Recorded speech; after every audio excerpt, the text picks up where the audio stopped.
नमस्कार साथियों।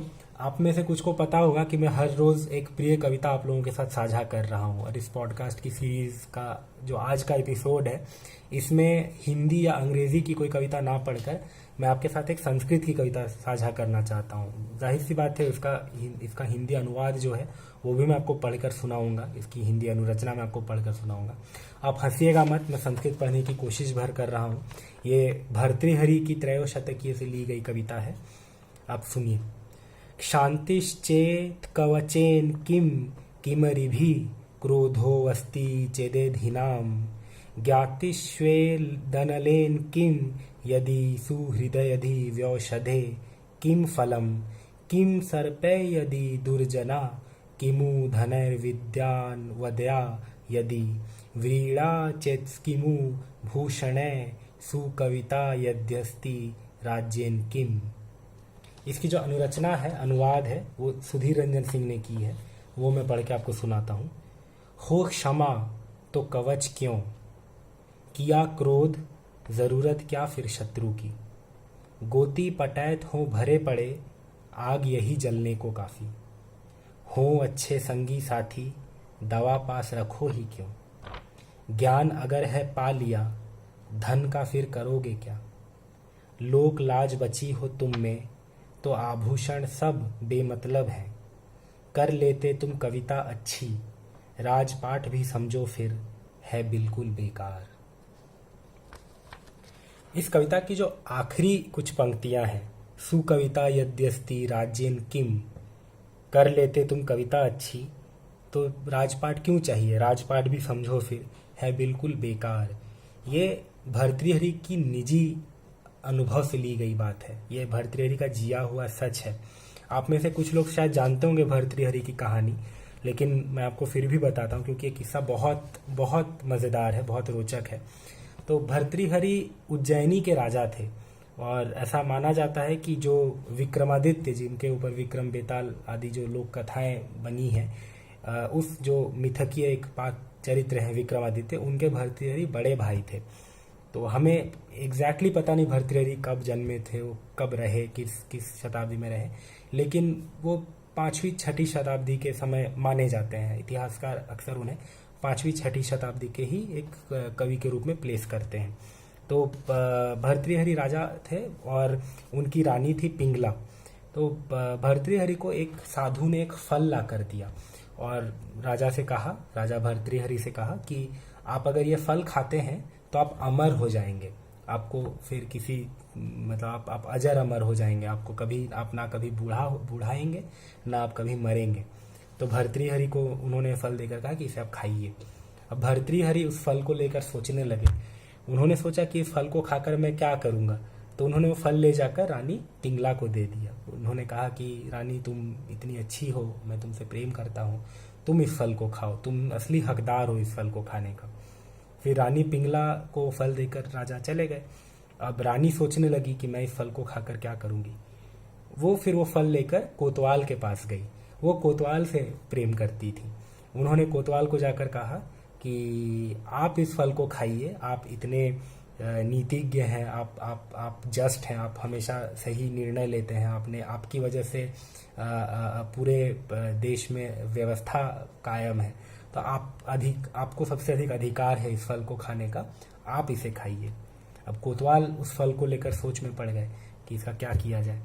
तो कोतवाल उस फल को लेकर जो नगरवधू थी, प्रोस्टिट्यूट थी उज्जैन की, उसके पास गए और उन्होंने नगरवधू को फल देकर कहा कि तुम सबसे सुंदर हो, तुम्हें अधिकार है लंबा जीने का, तुम्हें अधिकार है अमर होने का और कभी ना बूढ़ाने का, तुम इस फल को खाओ। मैं खाकर क्या करूँगा, तुम इसे खाओ। अब जो नगरवधू थी वो बहुत सोच में पड़ गई कि इस फल का वो क्या करेगी। फिर वो फल लेकर सीधा राजा के दरबार में पहुंची और राजा को उसने वो फल देकर कहा कि राजा, आप राजा हैं देश के, आप इस फल को खाइए, ये आपका अधिकार है इस फल को खाने का, बाकी सब तमाम प्रजाजनों से अधिक आपका अधिकार है। तो राजा को जब वो फल वापस मिला इतना घूम के, तो उन्होंने पहले तो वो हंसे इस पूरी घटना पर और उसके बाद उन्होंने राजपाट त्याग दिया और वो कवि बन गए। उसके बाद भर्तृहरि ने संस्कृत व्याकरण की एक बहुत महान किताब लिखी और उन्होंने 300 कविताएं लिखी, जो भर्तृहरि त्रयोशतकीय नाम से प्रसिद्ध है, जिसमें 100 कविताएं नीति पर, 100 वैराग्य पर और 100 प्रेम पर बेहद इरोटिक किस्म की कविताएं उन्होंने लिखी। और संस्कृत कविताओं, प्रेम कविताएं वैसे ही बहुत इरोटिक होती है। आप जयदेव पढ़ लीजिए या कालिदास पढ़ लीजिए, आप किसी को भी पढ़ लीजिए। तो ये है। अब आखिर की जो लाइन है, अगर अच्छी कविता कर लेते तुम, राजपाट भी समझो फिर है बिल्कुल बेकार। ये बिल्कुल भर्तृहरि की बात है और उनके जीवन की बात है। एक और वाकया याद आता है, ये बात पंकज चतुर्वेदी हैं, सीनियर पोएट हैं हमारे हिंदी के, उन्होंने ये बात फेसबुक पर बहुत समय पहले शेयर की थी। तो मुझे अचानक याद आ गई ये बात कि एक पाकिस्तानी कवि थे अहमद सलीम नाम के, उन्होंने याहिया खान के खिलाफ कविता लिखी थी, नज़्म लिखी थी, जिसके लिए उन्हें गिरफ्तार कर लिया गया था। पाकिस्तानी कवि थे याहिया खान, बहुत बड़े डिक्टेटर थे पाकिस्तान के उन दिनों में। तो जब उनको गिरफ्तार कर लिया गया तो उनकी जो भांजी थी, छोटी बच्ची भांजी, 3 साल की भांजी थी उनकी, उसने अपनी माँ से पूछा कि माँ, ये याहिया खान क्यों ले गए मामा जान को। तो उन्होंने कहा, तो याहिया खान की अहमद सलीम की बहन ने कहा कि ये इसलिए ले गए क्योंकि तुम्हारे मामा ने, जो डिक्टेटर है याहिया खान, उसके खिलाफ कविता लिखी, नज़्म लिखी, इसलिए ले गए। तो भांजी ने कहा ऐसा है तो याहिया खान भी मामा के खिलाफ नज़्म लिख देता। तो उसकी मम्मी ने कहा कि अगर याहिया खान को नज़्म लिखना आता तो इतना खून खराबा क्यों करता, अगर उसे कविता लिखना आता तो राजपाट क्यों करता। ऐसी ही एक बात मुझे अरुण कमल की एक कविता में दिखाई पड़ी, तो मैं वो कविता भी आपके साथ साझा करता हूँ और उसी के साथ आज के इस पॉडकास्ट को पूरा करता हूँ, समाप्त करता हूँ। ये कविता अरुण कमल की कविता है घोषणा। मैंने गौर से देखा और पाया कि राष्ट्र के प्रधान के जीवन में नींद नहीं।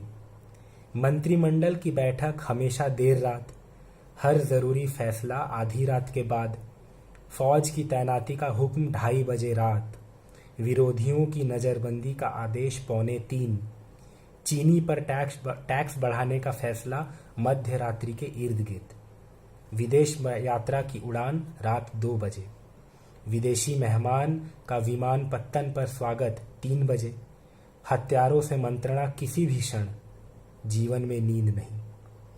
राजा चुपके से काटता है चक्कर रात में, नए नए भेष में, अलग अलग घात में, जो सोए उनके माथे से तकिया खींचता, फेंकता खलिहान में लुकाठी, मौसमात के खेत से मूली उखाड़ता, खोलता बदरू की पाठी, गुद्दा गटक फेंकता आंगनों में आठी, जीवन में नींद नहीं।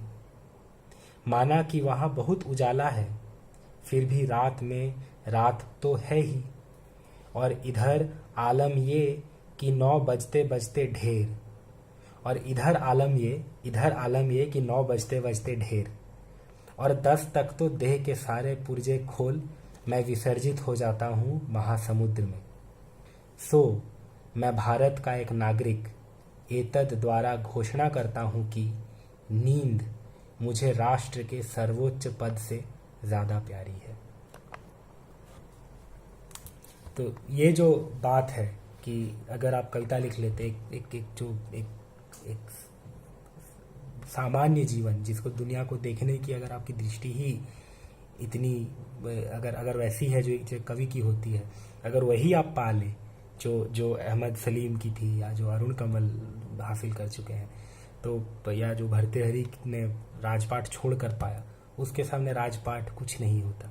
और बाकी बातें जो हैं वो तो हैं ही, हो क्षमा तो कवच क्यों, किया क्रोध ज़रूरत क्या फिर शत्रु की, गोती पटैत हो भरे पड़े आग यही जलने को काफ़ी, हो अच्छे संगी साथी दवा पास रखो ही क्यों, ज्ञान अगर है पा लिया धन का फिर करोगे क्या, लोक लाज बची हो तुम में तो आभूषण सब बेमतलब है, कर लेते तुम कविता अच्छी राजपाट भी समझो फिर है बिल्कुल बेकार।